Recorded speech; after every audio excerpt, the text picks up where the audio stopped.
In the last lecture, we were considering permutations and combinations. What is a permutation and what is a combination? The combination of R objects out of n objects, which is selecting R objects out of n objects, is denoted by C n R, and the formula for that is n factorial by n minus r factorial into r factorial. This we have seen in the last lecture. And what is a permutation or arrangement of R objects out of n objects? It is denoted as PNR, the permutation of R objects out of n objects, and the formula for that is n factorial by n minus r factorial. This also we have seen in the last lecture. We have also seen some other formulae. For example, if you have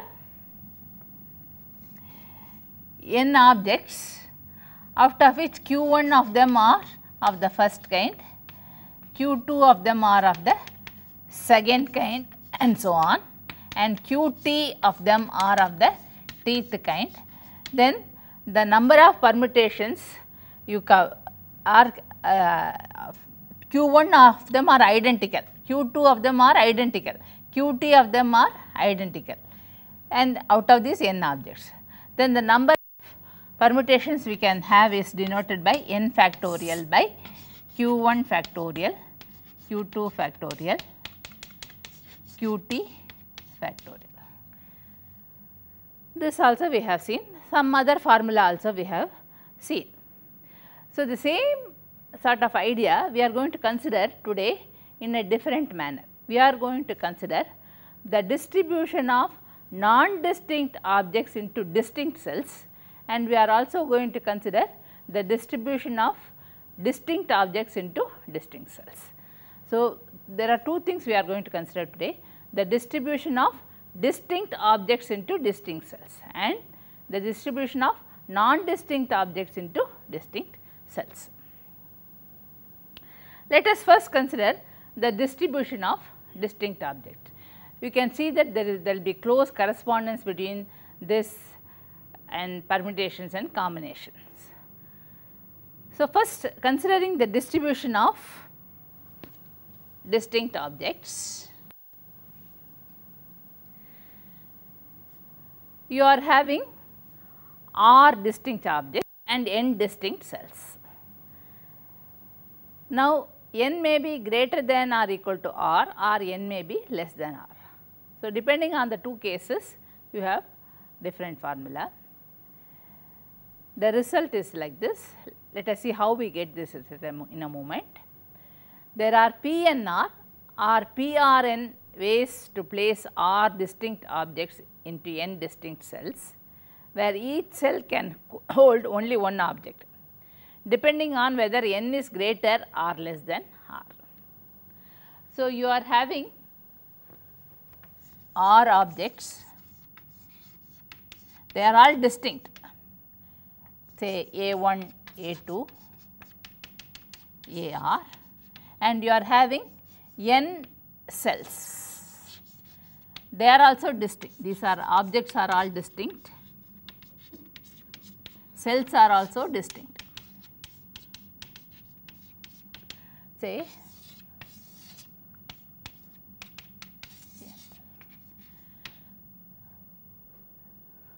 so, in how many ways can you distribute them into these cells so that one cell can hold only one object? Now, there are two possibilities: n may be greater than R, greater than or equal to R, or n may be less than or equal to R. So, in these two cases, what are the results? Now, when n is greater than or equal to R, you choose, take the first object, you choose one cell and put it in that. That can be done in n ways. After one cell can contain only one object, So, after selecting one cell, you should not consider that cell again. So, after that take the second object, there are n minus 1 cells remaining. So, the second one you can put in any one of the n minus 1 cells. So, that is n minus 1. Then take the third object, that can be put in any one of the remaining n minus 2 cells. We are considering the case when n is greater than or equal to r.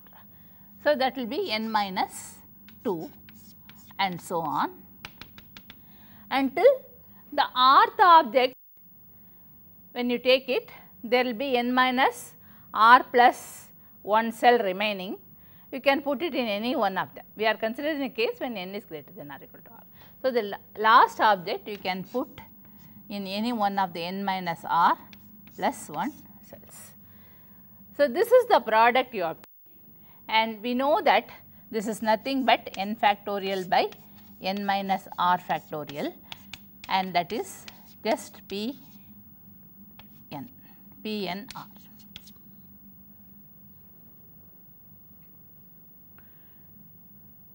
Now, consider the case when r is greater than or equal to n. In this case, we get the result as PRN. Let us see how we get this. There are r objects now and n distinct cells. Objects are distinct, cells are also distinct. And how do you fill them? One cell can contain only one object. So, take the first cell. You can put one of the r objects into this. Select one of them and put it in the first cell. That can be done in r different ways. After doing that, you are left with r minus 1 objects. Pick one of them and put it in the second cell, and that can be done in r minus 1 ways. And after doing that, you are left with r minus 2 objects. Take the third cell and pick one of them and put it in the third cell. That will be r minus 2. And the last object or the nth cell. Nth cell can be filled in r minus n plus 1 ways by selecting one of the r minus n plus 1 objects. And this reduces to r factorial by r minus n factorial, which is nothing but p r n. So, you see the connection between the permutation of r objects out of n objects, or in the other case n objects out of r objects, and see how this is related to the way of filling n distinct cells with r distinct objects. And we have considered the two cases where n may be greater than or equal to r or less than or equal to r.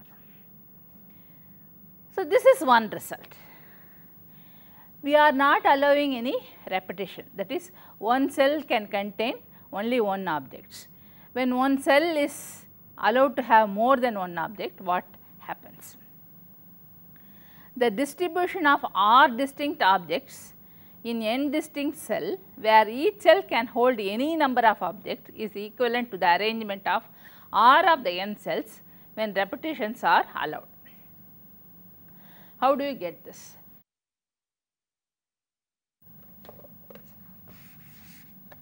You are having r distinct object, n distinct objects. Now, each cell can contain any number of objects. You are not putting any restriction on that. In that case, what happens? Take the first object, you can select any one of the n cells and put it there. Take the second object, you can select any one of the n cells, put it there. Take the third object, you can select any one of them and put it there. Because repetition or one cell can contain more than one object. Like that, the rth object also, you can select any one of the n cells and put it. So, this becomes equal to n power r. We are not saying anything about n greater than or equal to r or less than or equal to r. In both cases, the result is the same. It is equal to n power r.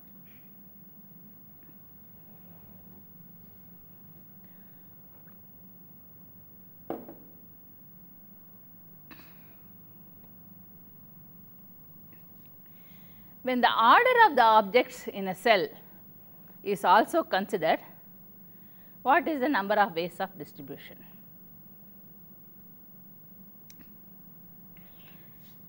For example, again in this case we are having r distinct objects and n distinct cells, but now each cell can contain more than one object,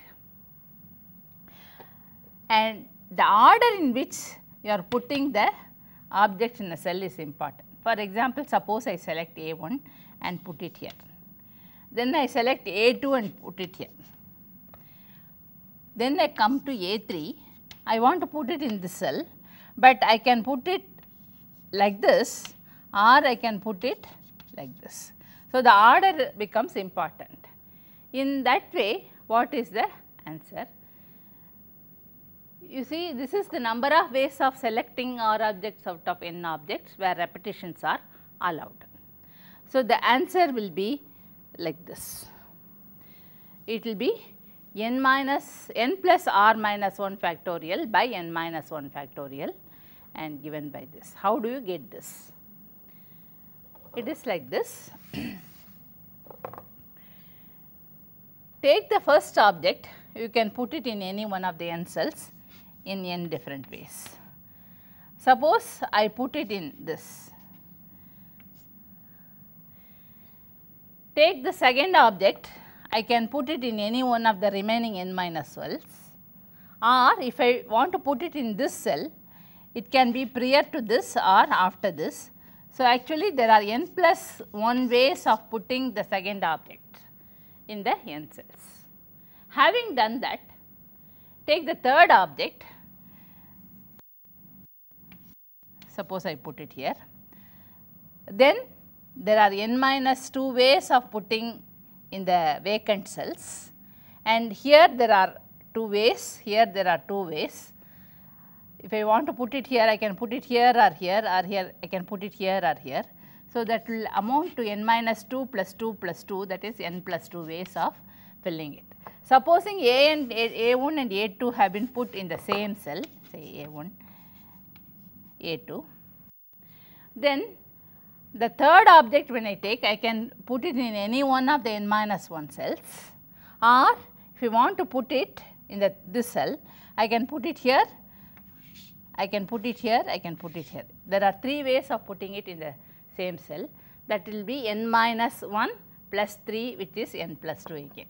So, when I take the third object, I can fill it in, I can put it in n plus 2 ways in any one of the n cells, where each cell can contain more than one object, and also the order of the objects in the cell is taken into consideration. Like that proceeding, the rth object can be put in n minus r plus n plus r minus 1. The rth object can be put in n plus r minus 1 ways. So, that will become equal to n plus r minus 1 factorial by n minus 1 factorial.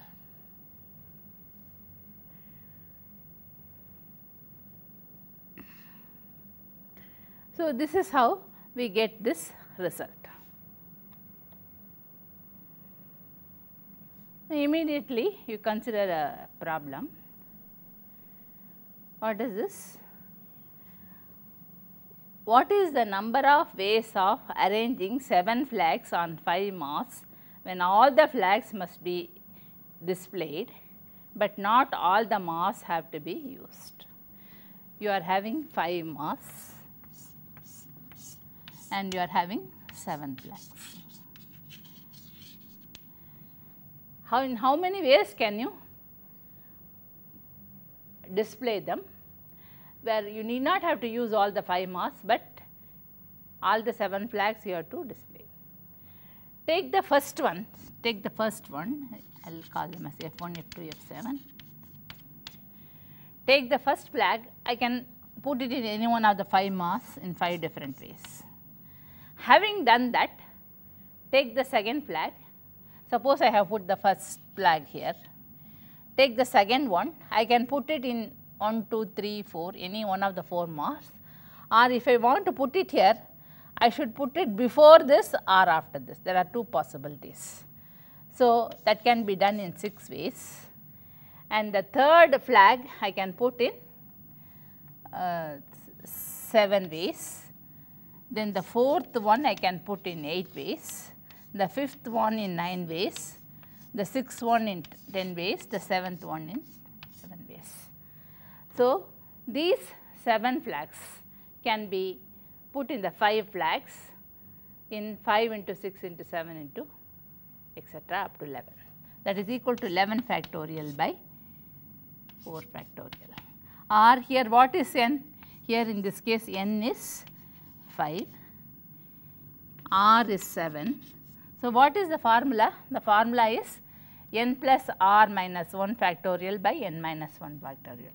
So, the formula is n plus r minus 1 factorial by n minus 1 factorial, that is 5 plus 7 minus 1 factorial by 5 minus 1 factorial, which is the same as 11 factorial by 4 factorial, and we have got the result like this.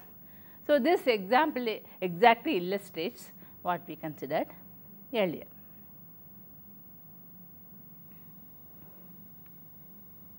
Now, the distribution of n objects, q1 of them are of one kind, q2 of them are of one kind, and so on. What is the formula for this? You want to distribute n objects into n cells, where q1 of them are of one kind, q2 of them are of one kind, and qt of them are of kind, into n distinct cells. Here please note that the number of objects and the number of cells are the same. So, you are having n objects and n cells. Cells are distinct, they are distinct, but objects q1 are of them of the first kind, q2 of them are of the second kind, and so on, qt of them are of the tth kind.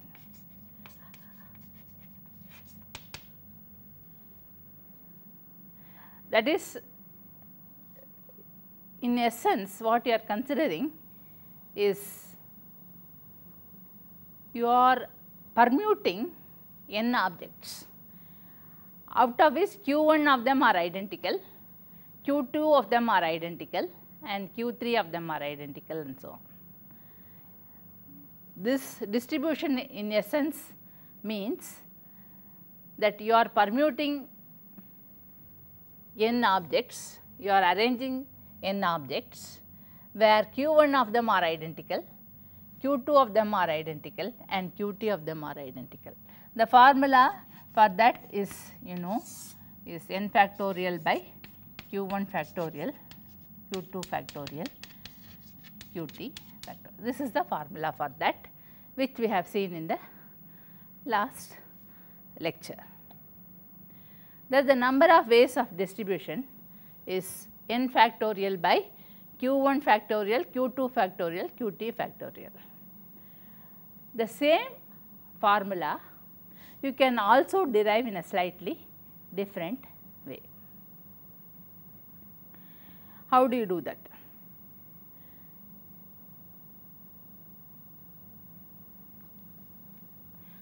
Among the n distinct cells, you have to select q1 of them. We have c n q1 ways to pick q1 cells for the objects of the first kind.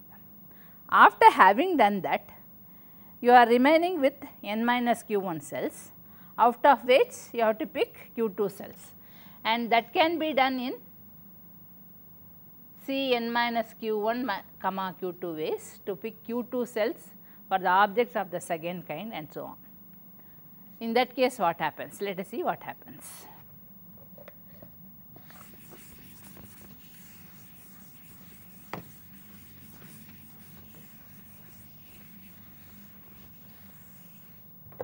So, you are having n objects and n cells.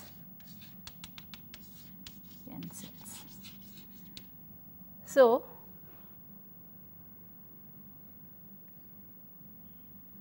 we want to select Q1 cells out of these n cells and put the objects of the first kind, and that can be done in C n comma Q1 ways.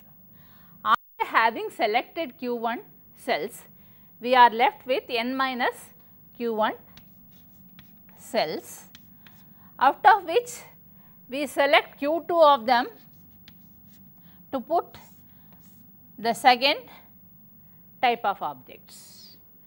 After having done that, we are left with n minus Q1 minus Q2 cells, out of which we select Q3 of them to put objects of the third kind, and so on. And finally, you are left with n minus Q1 minus Qt minus 1 cells, in which you put the objects of the tth kind Qt, but this is nothing but Qt, that you must remember. So, having done that, let us expand and see. This will come to n factorial by n minus Q1 factorial into Q2 factorial. This will be n minus Q1 factorial by n minus Q1 minus Q2 factorial into Q2 factorial, and so on, and the last one will be n minus Q1 minus Q2 minus Qt minus 1 factorial by n minus Q1 minus Q1 up to Qt factorial into Qt factorial. This will be the formula. Now, you can see that this will cancel out with this one, this will cancel out with this one, and so on, and this will cancel out with the previous term, and this is nothing but 0 factorial, which is taken as 1. So, the answer you get is n factorial by Q1 I am sorry, this is Q1 factorial, Q1 factorial, Q2 factorial, and so on up to Qt factorial.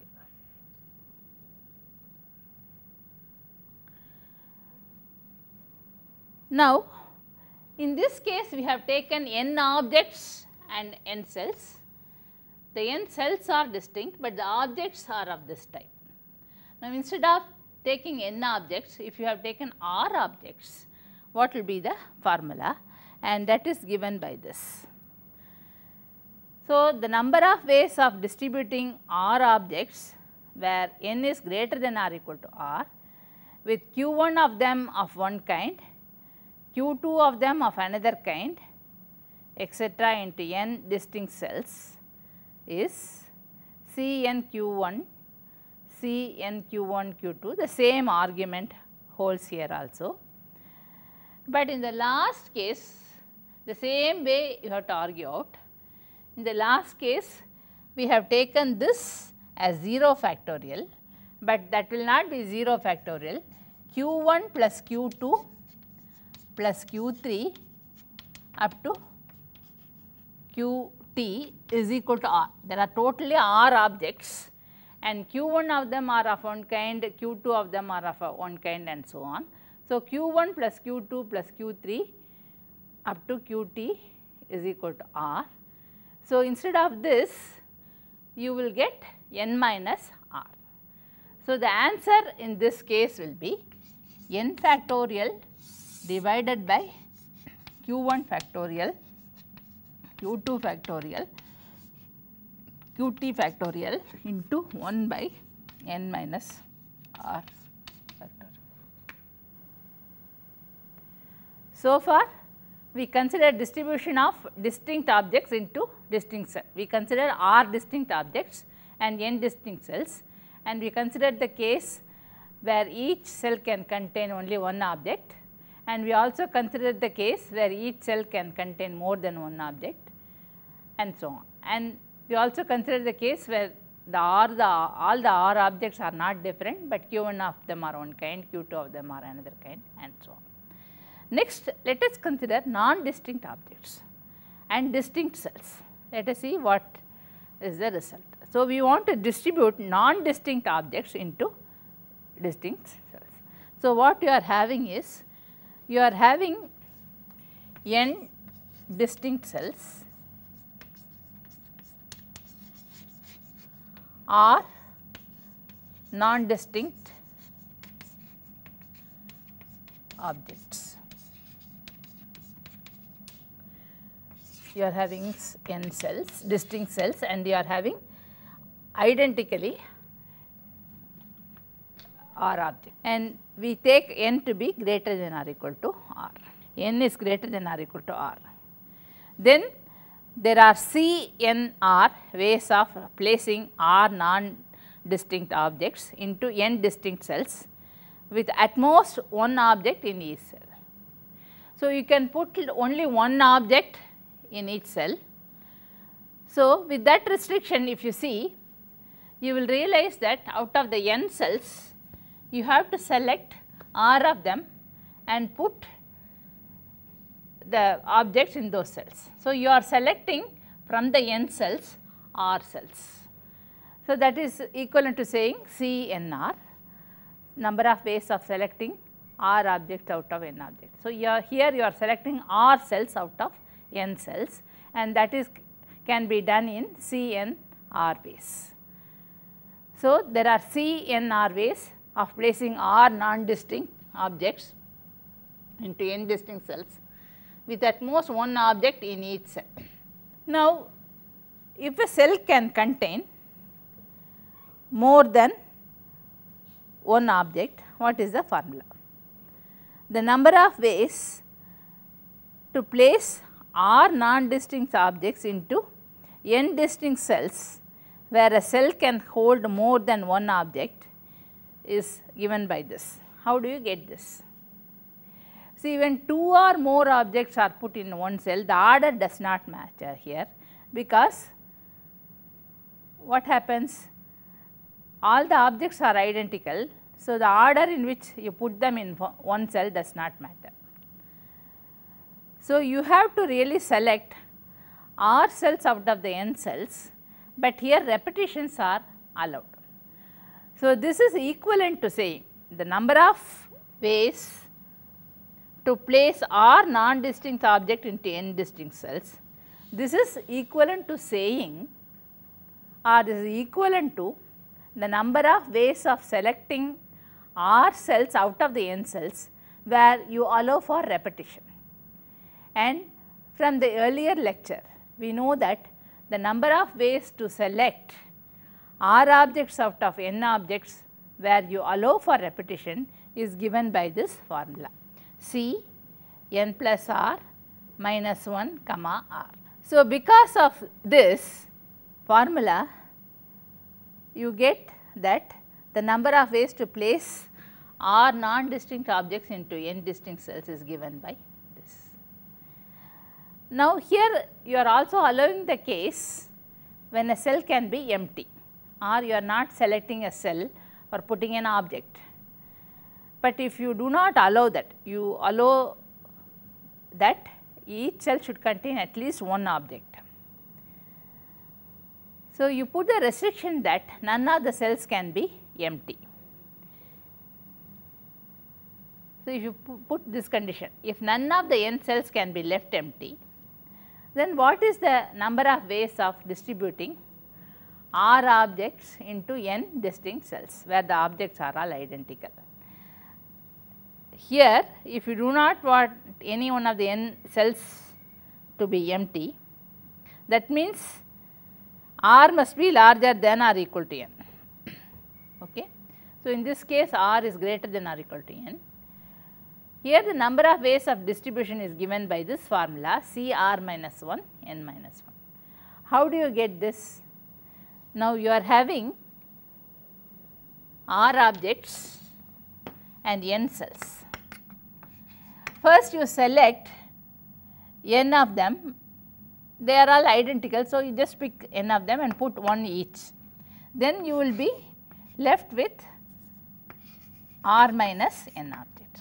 First you are selecting n objects and then putting one in each one of the cells. Then you are left with r minus n objects. The objects are identical. Now you want to put them in the n distinct cells, and by the formula this will be equal to C r minus n plus n minus 1 comma r minus, because the formula is, you know, that C r minus r plus n minus 1 comma r. This is the formula. Now, instead of r you are having r minus n. So, in this place you are having r minus n, and in this place also instead of r, this is the original formula, and because you have taken out n objects and put in each one of the cells, you are left with r minus n objects. So, in this formula you have to replace r by r minus n and r minus n here also. So, this will reduce to C r minus 1 comma r minus n, this is equal to this, and C, you know this formula, C n r is equal to C n n minus r. Why? The number of ways of selecting r objects out of n objects is equivalent to the number of ways of rejecting n minus r objects out of n objects. So, this is equal to C r minus 1 comma r minus 1 minus this will be n minus 1. So, you get this formula. So, that is what this portion says. We can first distribute one object in each one of the n cells and then distribute the remaining r minus n objects arbitrarily.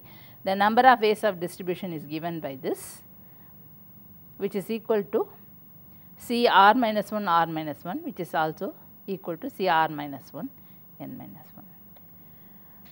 Now, a direct extension of this result is, instead of putting the restriction that each cell should contain one object, suppose I put the restriction that each cell should contain q objects, then what happens?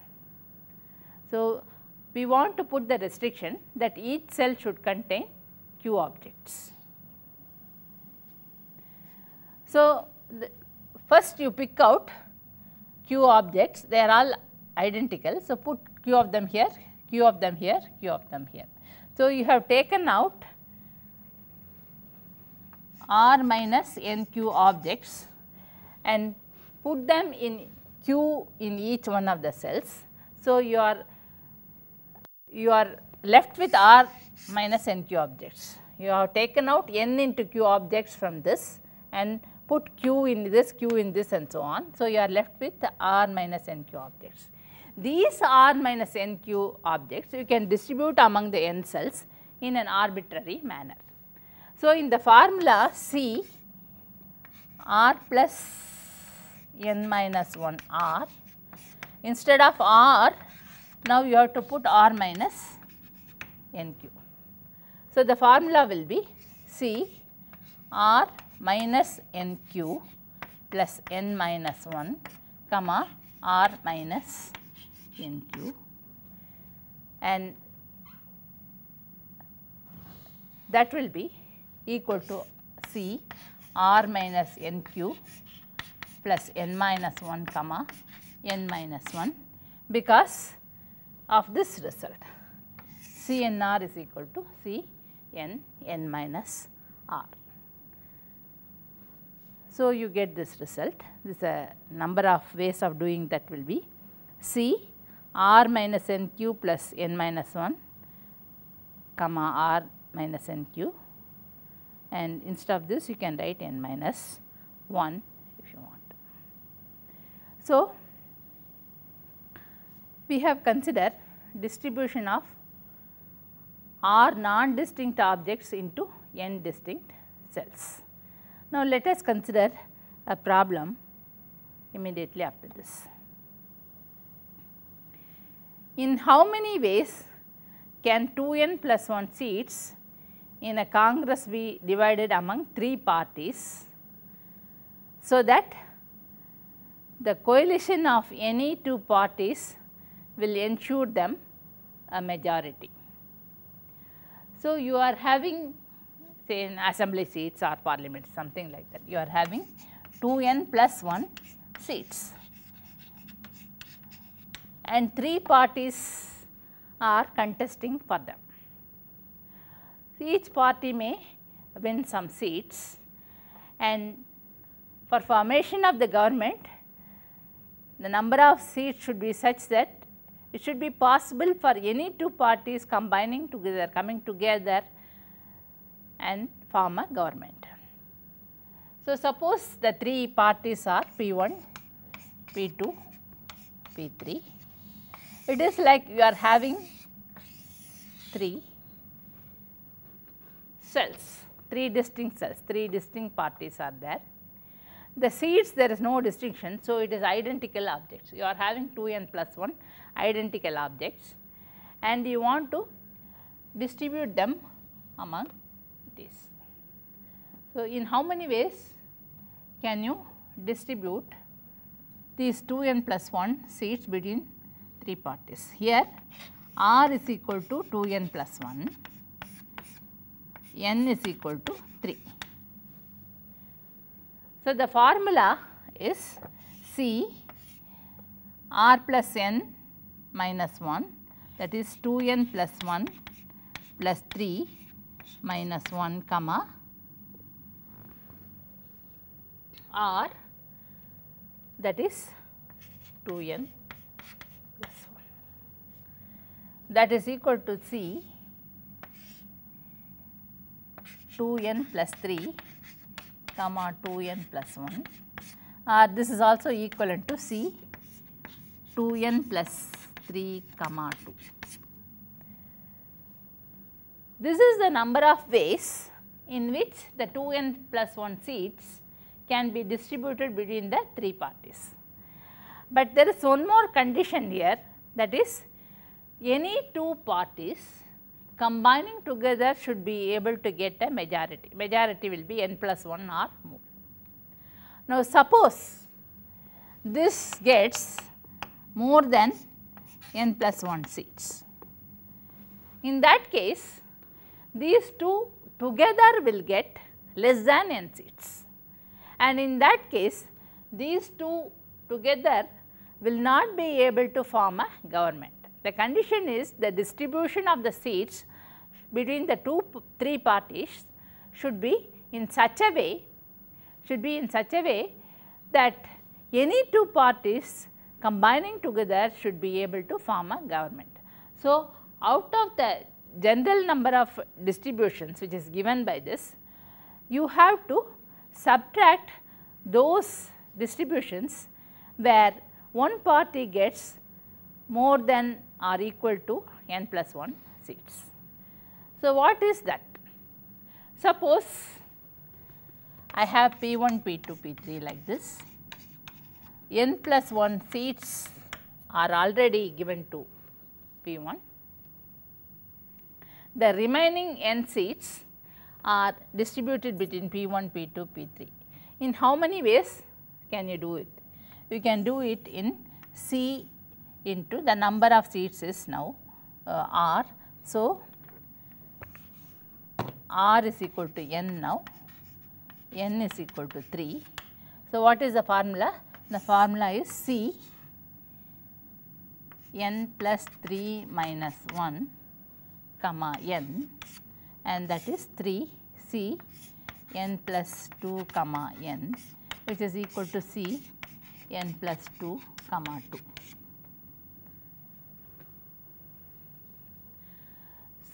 So, the number of ways in which P1 gets n plus 1 seats or more is given by this formula.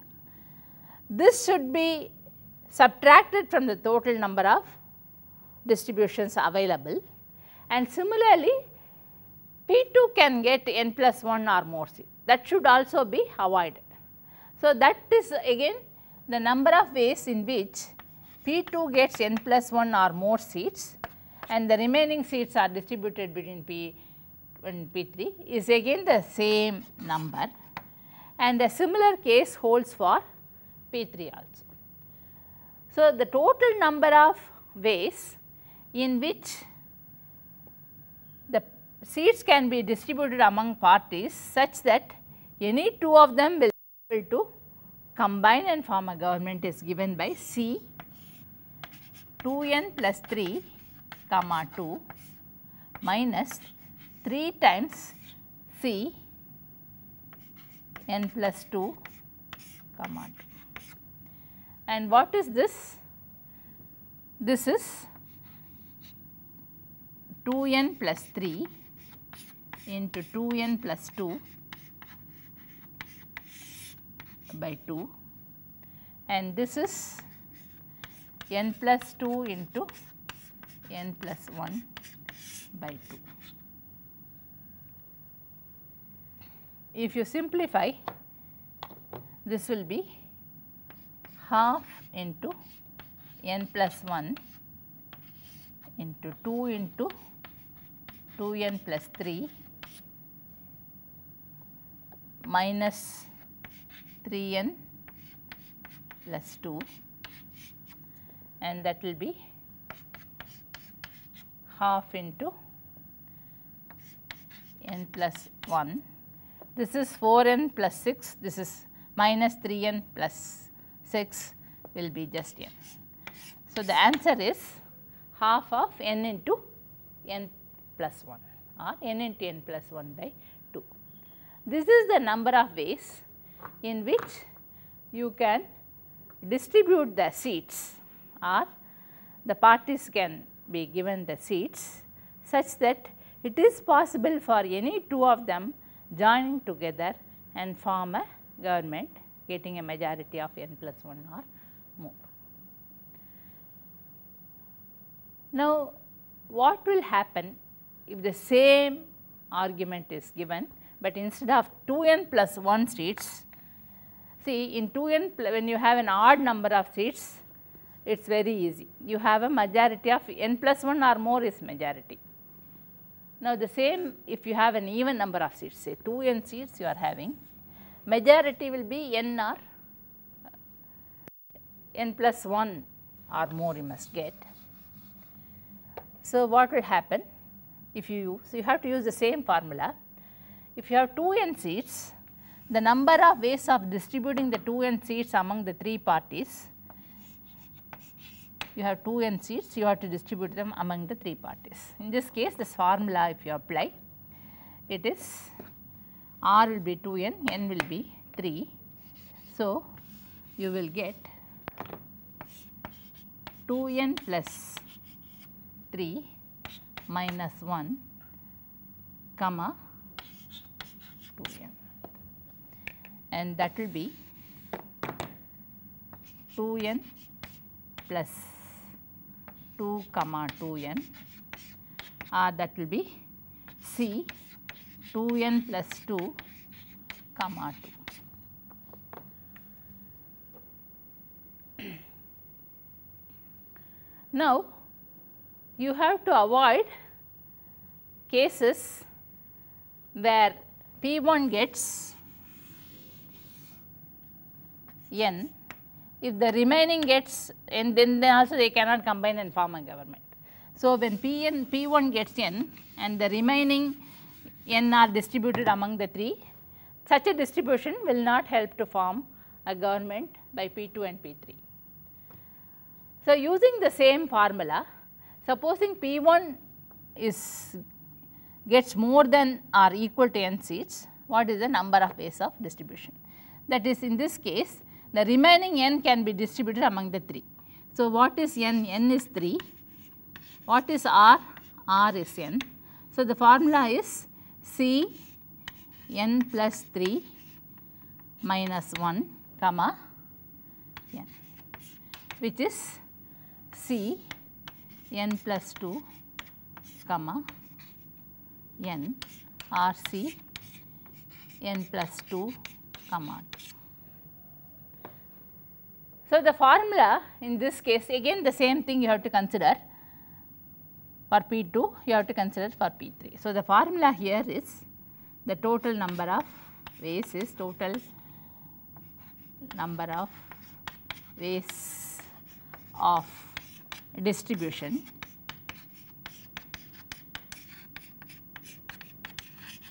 this is given by C 2n plus 2 comma 2 minus 3 times. This is the formula where P1 gets n or more seats, similarly for P2 and P3. So, you get 3 times C n plus 2 minus 2 plus 3. Why do I get plus 3 in this case? See, in the last example when I considered, we did not consider this plus 3, but here we have to consider plus 3. The reason is I am considering this formula. See, this is when P1 gets n or more objects.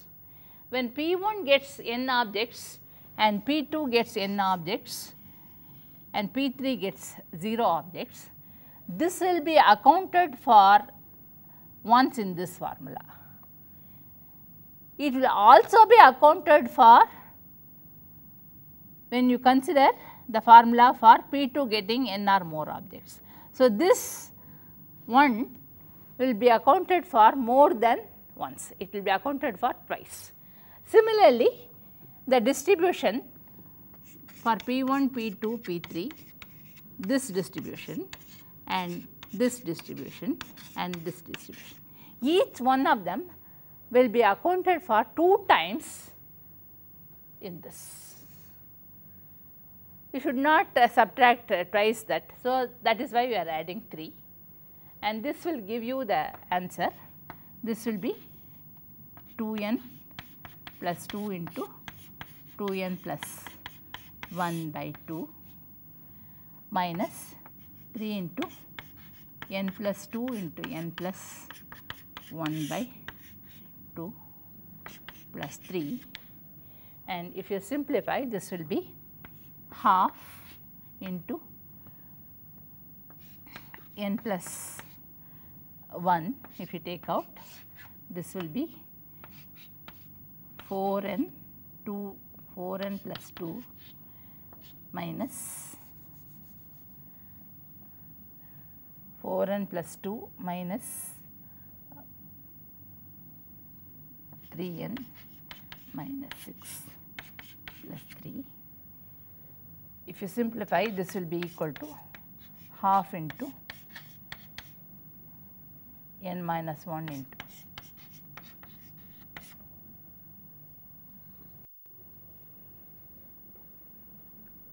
So, we have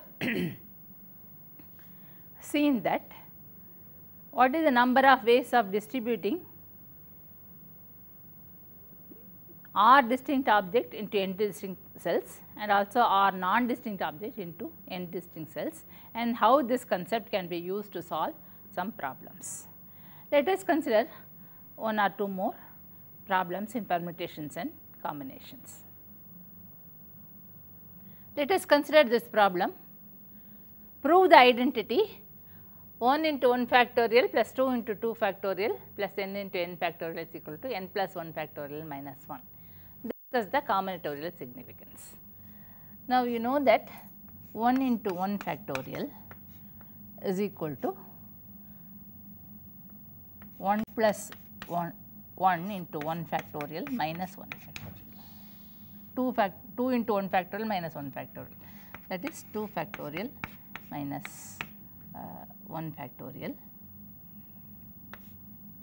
1 into 1 factorial. 2 into 2 factorial is like that, you can say it will be 2 plus 1 into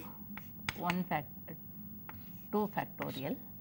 Instead of 2, I am writing it as 3 minus 1. So, this is 3 plus 1, 2 plus 1 2 factorial minus 2 factorial. that is equal to saying 3 factorial minus 2 factorial. Proceeding like this, n into n factorial will be n plus 1 factorial minus n factorial. So, add all these things, you will get the left hand side. So, if you add all,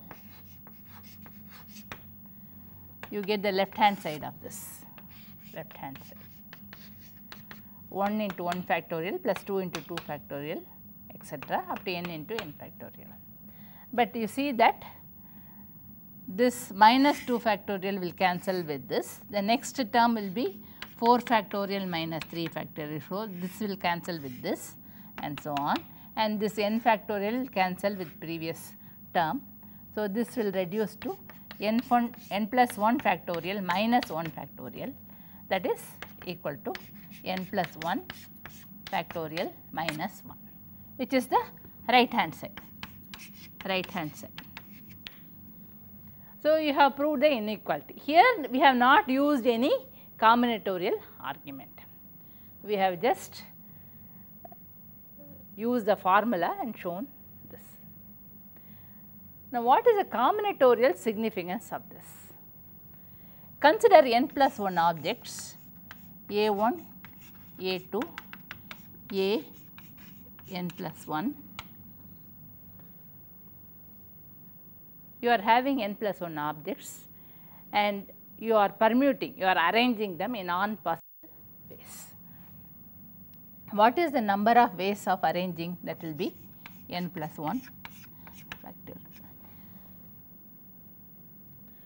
out of which you remove the permutation where A1 occurs in the first place, A2 occurs in the second place, A3 occurs in the third place, and An plus 1 occurs in the n plus 1th place. You remove this permutation, that will be n plus 1 factorial minus 1, that is the right hand side. How do we get it? In a different way. Among the set of permutations, you consider the permutations where A1 occurs in the first place,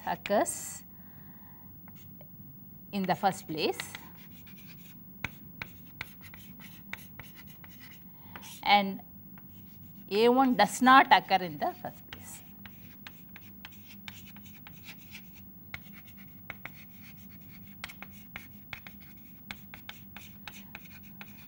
The set of permutations, the total number of set of permutations, you can divide into two parts like this. A1, I will say total, A1 occurs in the first place and A1 does not occur in the first place. If A1 does not occur in the first place can be filled in n ways. After filling the first place with other things than A1, you will be left with n objects, and the rest of the n places you can fill them in n factorial ways. So, that is equivalent to n into n factorial.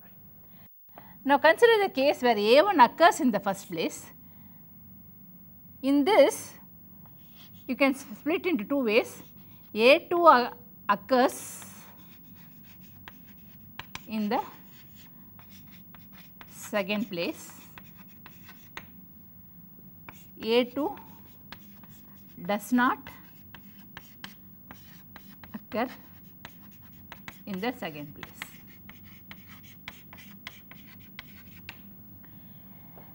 You have filled the first place. So, if I consider the n plus 1 places like this, first one now you have filled with A1. So, second one you should not have A2. After leaving out A2, you are having n minus 1 objects, and you can fill with any one of them this place. That can be done in n minus 1 ways. After doing that, you have filled these two places with two objects. So, you are left with n minus 1 objects. The remaining n minus 1 places can be filled in n minus 1 factorial ways. So, the number of ways in which A1 occurs in the first place and A2 does not occur in the first place is given by this. Now, you have the combination, or you have the permutations where A1 occurs in the first place and A2 occurs in the second place. This again, after putting A1 here and A2 here, The remaining n minus 1 places can be filled in different ways, that you can split like this. A3 occurs in third place, A3 does not occur in third place. And if A3 does not occur in the third place, this can be filled in n minus 2 ways, remaining n minus 2 factorial, n minus 2 into n minus 2 factorial. So, you see that proceeding like this, you get the left hand side, n into n factorial plus n minus 1 into n minus 1 factorial plus n minus 2 into n minus 2 factorial and so on. So, the total number is equivalent to the number of ways in which you can arrange all the objects, but in which you are removing from that the permutation where A1 occurs in the first place, A2 occurs in the second place, A3 occurs in the third place and An plus 1 occurs in the nth place. And in a similar manner, you can give a very simple explanation for this problem also. Look at this. This can be also proven in a very simple manner. For all these calculations, when you use the computer, you have to use or you have to calculate n factorial. It is very difficult and time consuming, or I would not say difficult, it is time consuming to calculate n factorial in a manner 1 into 2 into 3 and so on, rather than you use an approximation which is called Stirling's formula, and it is given by this. N factorial is given by square root of 2 pi n into n by e to the power of n. You use this formula for calculating n factorial when you want to use the computer. So, in this lecture we have seen distribution of R objects into n cells. Cells are distinct, but the objects could be distinct or non-distinct. We have considered the formulae for them. We have also seen the correspondence between them and permutations and combinations. In the next lecture, we shall see about generating functions, a concept which comes very handy in finding out the number of combinations, number of permutations, etc.